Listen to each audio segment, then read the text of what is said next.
hospital. As they had pulled up to the back entrance of the hospital, and as they were removing Mr. Alston from the vehicle, he broke away from the officers in the parking lot and ran to the woods. And since that point this morning, the search has been on for him. There are multiple agencies, public safety and law enforcement agencies, involved in this effort this morning, to include the Department of Adult Correction with our K-9 officers, our prison emergency response team, and our probation and parole officers, the Orange County Sheriff's Office, the Chapel Hill Police Department, Hillsborough Police Department, NC State Highway Patrol. You probably have seen their helicopter in the air this morning. Orange County Emergency Management is helping to coordinate all the efforts here. Investigators from the U.S. Marshals Fugitive Task Force are assisting as well, and UNC Hospital Police are also involved, as this happened on their campus in their parking lot. At this time, I think we can answer a few questions based on what information we know at this point. Do you believe that he might still be in the area? We don't know at this point. I mean, we know he's from this area. He's got a long history here. He's got family and friends in the area, probably resources, and knows the area. So, but we just don't know where he is at this point. What kind of restrictions did he have? Did he have leg shackles or anything like that? We believe that when he left the vehicle, he was wearing handcuffs in the front, and he had a waist chain around his waist, and the handcuffs were secured to the waist chain with a padlock device called a black box. So whether he's still in that or not, we don't know, but that's what he had when he left the vehicle. What was the appointment for? Like, do you think this was a constructed effort, knowing that he has family and friends here before he arrived? This was a scheduled medical appointment for an ongoing medical issue we had. I can't discuss the specifics of his medical condition, but whether he planned this or not, we don't know at this point, but that's certainly something we're looking into.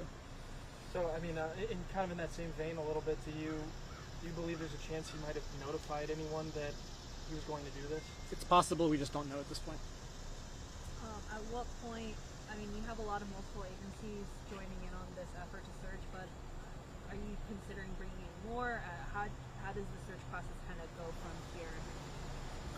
We'll have to see how this develops. There are significant resources here in the area on this search at this point. We'll follow every lead and every tip as it comes to us and follow up on those and sort of dole those investigative resources and those search resources out as appropriate. Back to the restraints, because in the press release it had details about a leg restraint, but then you talked about like handcuffs and chains. So could we just clarify what exactly he might have been? When he left the prison, he was in leg restraints. We believe he probably got out of those while he was in the vehicle in transit at some point. He did not have them on when he ran from the hospital parking lot. So he had them on initially, you believe? Yes. So, I know that this is all very ongoing, and I understand that you guys are in the midst of still trying to find him, but at what point would you guys widen the search, being that you guys don't know where he is at this point, and now we're, in hour 4? Well, I mean, there are alerts out statewide for him at this point, so all law enforcement agencies are aware. They have his description, his photograph. We don't have a vehicle connected to him at this point. If that were to change, we would obviously disseminate that information very quickly.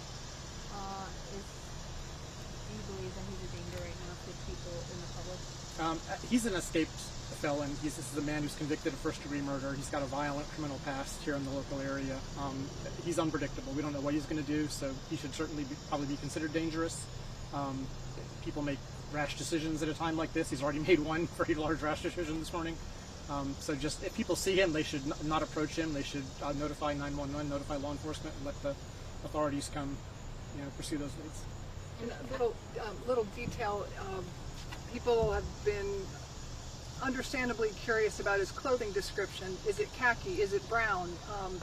Yes, it's khaki, it's brown, it's a little bit of gray. It's Department of Correction issued clothing that they all wear. The t-shirt is kind of gray heather-ish, and the pants are kind of an indeterminate color. A color that's close to gray and brown. Close to gray and brown. He may have either white boxers or black gym shorts on under those pants.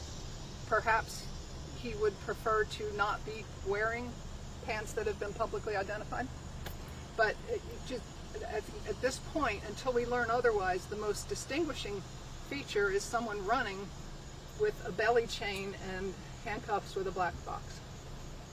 Similar to her previous question, at this point, are you guys like asking people in that neighborhood over there or anywhere nearby like to shelter in place or anything like that, given that he is unpredictable as you've described him?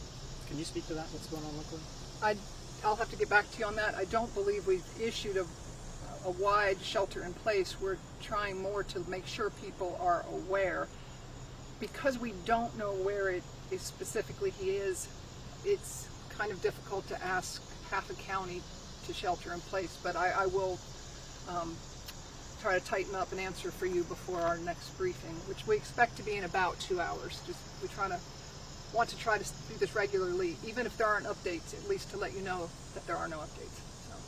There are a lot of law enforcement officers working in the neighborhoods around the hospital, so there's a significant visible presence in those areas, and they're talking with people they encounter and asking questions, and people are asking them questions, and there's a lot of communication going on there.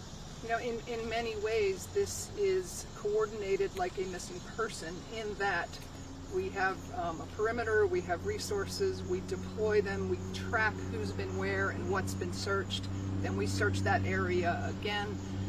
You know, there is a playbook for this. It's just it has some twists right now because he is different than, let's say, a nonverbal child or a person with autism. But some of the magic that happens on those missing persons, it's our emergency management department of the county, and Kirby Saunders is that director, and he does an excellent job guiding us through this sort of process. So I don't want people to think that there's not a playbook, but you know, we also don't want to say too much about that playbook in case Mr. Alston is in access to any media. So. Did he break free while the officers were like basically holding him, or did he escape from the car?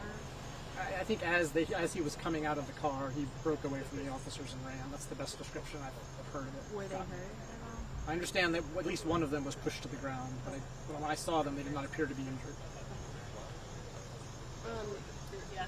At this point, are you guys considering any steps to make it more secure so that this doesn't happen again? If so, what are they?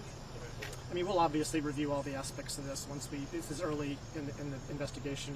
A lot of facts tend to change as we learn more and more. So as we learn everything that's happened here, we'll do a thorough review of this and just see what procedures may need to be readdressed or looked at. Okay, well, thank you all for coming, and we'll see you again. It is 1:18, so between 1:15 and 1:30 is our best guess. Thank you. Thank you. And if anything changes, if we have a capture or anything, we'll let you know that as soon as we know. Thank you.